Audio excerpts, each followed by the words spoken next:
উম্মে আমারা একজন নারী সাহাবী, উম্মে আমারা উহুদের যুদ্ধে চতুর্দিক থেকে আল্লাহ নবীকে আক্রমণ করা হচ্ছে, তিনি একাই তীর ছুটছেন। মহিলা সাহাবী, নারী সাহাবী। আমাদের নারী মেহেদি দেয় বসে বসে, তাও বয়ফ্রেন্ডের জন্য। আমাদের নারীরা ঘরে বসে বসে মেহেদি দেয়, পার্লারে যায় বয়ফ্রেন্ডের জন্য। আর উম্মে আমারা রাদিয়াল্লাহু আনহা, তাদের মতো সাহাবীরা জীবন দেন রাসূলের জন্য। স্বাধীনতা, এই যে তারা স্বাধীন, আল্লাহর দাসত্বের অধীনে তারা কাউকে পরোয়া করতেন না। তখন উম্মাহ ছিল স্বাধীন। আর কি, আর কার কয়জনের কথা বলবো আপনাদেরকে? মুসআব বিন উমাইর, বিখ্যাত সাহাবী, তরুণ সাহাবী, দায়ী মানুষ, এত দামি পারফিউম ইউজ করতেন, এটা এখনকার লাখ টাকা কোটি টাকার দাম হবে। বিত্তশালী পরিবারের, এই যে বিত্তশালী পরিবারের সন্তানরা শুনেন, আপনারা তো বাইক দাবড়ায় বেড়ান, গাড়ি ড্রাইভ করে বেড়ান, মাঝখানে অ্যাক্সিডেন্ট করে দেন, কেসও খান না, বাপের টাকা আছে পার পেয়ে যান, ইয়াবা খান, তারপরে গিয়ে মেয়ে নিয়ে ফুর্তি করেন, জেনা নিত্য নৈমিত্তিক ব্যাপার। একটা মেয়েকে পিছনে ওঠান, 7 দিন ঘোরেন, আবার চেঞ্জ করেন, 7 দিন পরে আরেকটা নেন। মুসআব বিন উমাইরও ধনীর সন্তান ছিলেন, ধনীর দুলাল। যখন ইসলাম এসেছে, কোরআন এসেছে, শুনেছেন তিনি, ইসলাম কবুল করেছেন। মা সম্পত্তি থেকে বঞ্চিত করেছে, তাকে চাটাইয়ের মধ্যে জড়িয়ে সকালবেলা যুদ্ধ হচ্ছে। ওই সময় পৃথিবীতে যারা ওই সময় যুদ্ধ করছেন মুসলমানদের পক্ষে, আল্লাহর জমিনের মধ্যে সবচেয়ে শ্রেষ্ঠ মানুষ তারা, সবচেয়ে শ্রেষ্ঠ জীবন, শ্রেষ্ঠ মৌত। ওখানে তারা উঠবেন, তখন তাদের গা থেকে মেশকাম্বরের ঘ্রাণ ছুটতে থাকবে। মারেফত থাকলে আপনিও পাবেন, অন্তরের মধ্যে কলুষতা থাকলে আপনি পাবেন না, তো স্বাভাবিক। এখন মুসআব বিন উমাইর কি পরাধীন না স্বাধীন? বলেন, তিনি কি পরাধীন না স্বাধীন? স্বাধীন। মুসআব বিন উমাইর। আরেকজনের কথা শুনেন, বলতে থাকলে আপনাদের সারা রাত ফজর হয়ে যাবে। জাফর ইবনে আবি তালেব, নাম শুনেছেন? জাফর ইবনে আবি তালেব, শোনেন, এটা শোনেন। অনেকে অনেক দলিল দেয়, এই দলিলগুলো শুনেন, এগুলো শোনেন। ইহুদিদের 3টা গোত্র ছিল মদিনায়। কয়টা ভাই? একটা বনু কুরাইজা, বনু কাইনুকা, বনু নাজির। বনু কুরাইজা, বনু কাইনুকা, বনু নাজির, এই 3টা গোত্রের সাথে আমাদের চুক্তি ছিল। আমরা একটা সনদের মধ্যে ছিলাম। গাদ্দার, এরা সনদ ভঙ্গ করলো, ঠিক যেমন করে তারা এখন প্যালেস্টাইনে আক্রমণ করছে এইভাবে। সনদ ভঙ্গ করলে বনু কাইনুকার বাজারে আমাদের এক মহিলা সাহাবী, তিনি বোন গিয়েছেন হাজতে, সোনার দোকানে। ইহুদি তাকে বলছে নিকাব খোলো, সে নিকাব খুলছে না, খুলবে না।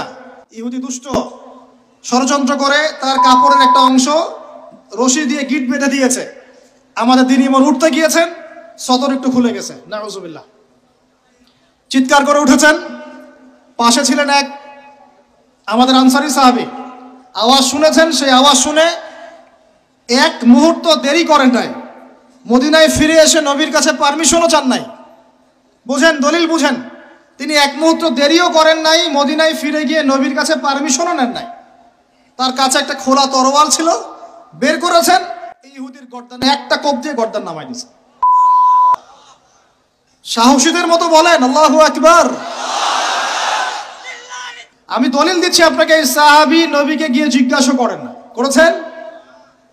পরামর্শও নিয়েছেন। তার সামনে তার বোনকে এইভাবে টিস করা হয়েছে, এক মুহূর্ত দেরি করেন নাই, গর্দান নামাই দিয়েছে। এবার ইহুদিরা মিলে ওই সাহাবীর উপর আক্রমণ করে ওই সাহাবীকে শহীদ করে দিয়েছে। নাই, শেষ, উনাকে মেরে ফেলেছে। তারপরে এই কেসটা নবীর দরবারে আসলো। নবীর দরবারে আসার পরে নবী সাল্লাল্লাহু আলাইহি ওয়াসাল্লাম সাহাবীর ব্যাপারে কোনো সমালোচনা তো করলেনই না। সাহাবী, তুমি ভুল করেছো, আমাকে জিজ্ঞেস করো নাই, আমার পরামর্শ কেন নাও নাই, এগুলো তো বললেনই না। বরং তার অন্যান্য সাহাবীদেরকে বললেন, সবাই যুদ্ধের বর্ম পরে বের হও, বনু কাইনুকাকে আক্রমণ করতে হবে। 1.5 মাসে 19,600 জন। আর এখানে একজন মুসলিম ভাই, একজন মুসলিম বোনের ইজ্জতের বিনিময়ে নবী সাল্লাল্লাহু আলাইহি ওয়াসাল্লাম পুরা বনু কাইনুকাকে একদম সমূলে উৎপাটিত করে মদিনা থেকে বিতাড়িত করলেন। ওই উম্মার সাথে এই উম্মার কোনো সম্পর্ক আছে? ওই আরবের সাথে এই আরবদের কোনো সম্পর্ক আছে? ওই স্বাধীনতার সাথে এখনকার এই পরাধীনতার কোনো সম্পর্ক আছে? এরপরে আপনারা ফ্যান্টাসি নিয়ে পড়ে আছেন। আল্লামা রুমি বলতেন, উনি একজন বড় সুফি মানুষ ছিলেন। উনি বলতেন যে আমি যা বুঝি আর আমি যা জানি, বুঝতে পারি, তোমাদেরকে বলে কি লাভ, তোমরা তো বুঝবা না। কে বলতেন? বড় বড় যারা আল্লাহর ওলি তারা তাদের কথাটা একটু এই টাইপের হয়, মনে হয় একটু অস্বাভাবিক, কিন্তু এর ভিতরে অনেক গভীরতা থাকে। আমি নিজেও এই কথা বলতেছি, আমরা যা বুঝি, যা বুঝতেছি, যা দেখতেছি, তা আপনাদেরকে বলে বুঝাতে পারবো না, বলেই বা কি লাভ, আপনি হয়তো বুঝবেনও না। এই একটা ঘটনা দলিল পেলেন। আরেকটা শোনেন, আরেকটা কওম হলো বনু নাজির। রাসূলকে দাওয়াত দিয়েছে, দাওয়াত দিয়ে বলছে যে আমরা ইসলাম কবুল করব, আসেন নেগোশিয়েট করি। নবী সাল্লাল্লাহু আলাইহি ওয়াসাল্লাম গিয়েছেন দাওয়াত দিতে বনু নাজিরের সিঁড়ির মধ্যে, এটাকে বলে দেয়াল, দেয়ালে হেলান দিয়ে আছেন।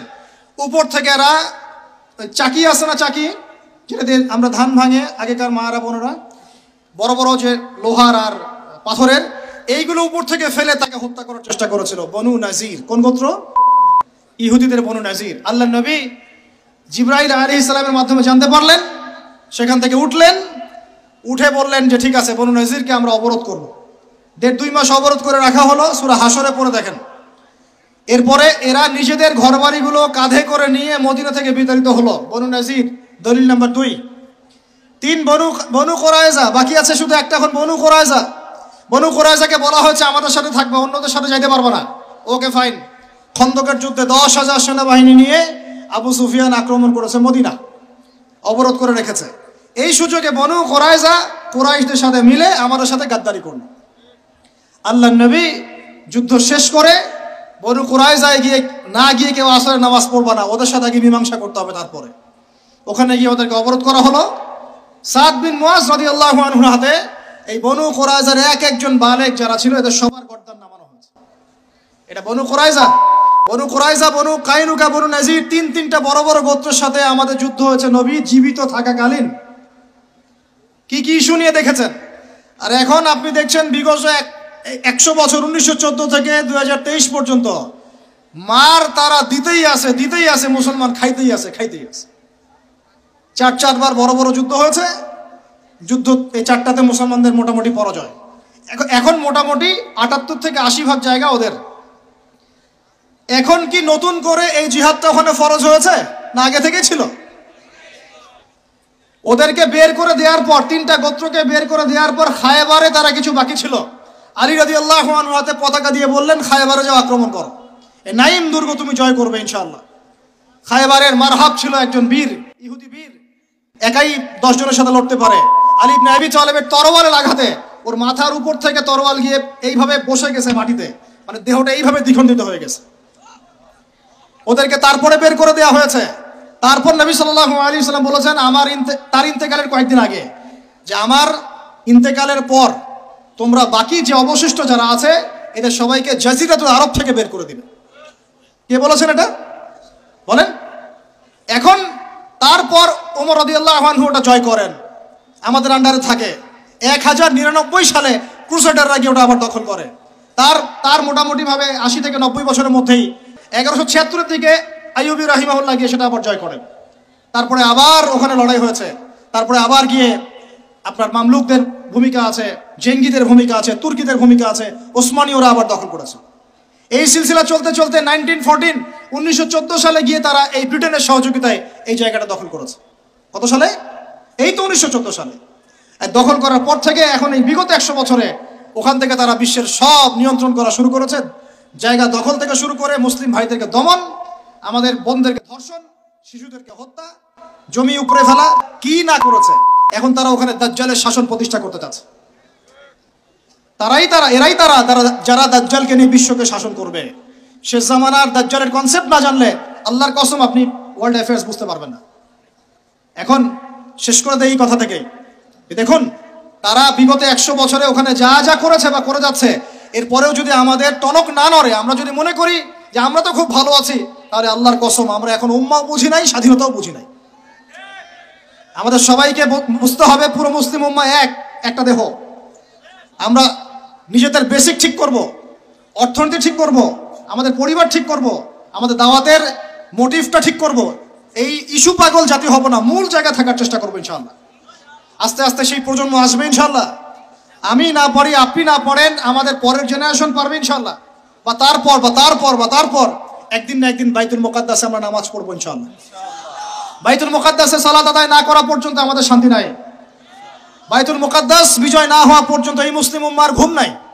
কারণ তারা মুসলিমদেরকে ঘুমাতে দিবে না, তারা মুসলিমদেরকে ভাগ করে ফেলবে, বিভিন্ন মতবাদে ভাগ করে ফেলবে, তারা মুসলিমদেরকে স্যাংশন দিবে, অর্থনৈতিকভাবে পঙ্গু করে ফেলবে, মিডিয়া নিয়ন্ত্রণ করে ফেলবে, ওরা টেকনোলজি নিয়ন্ত্রণ করবে।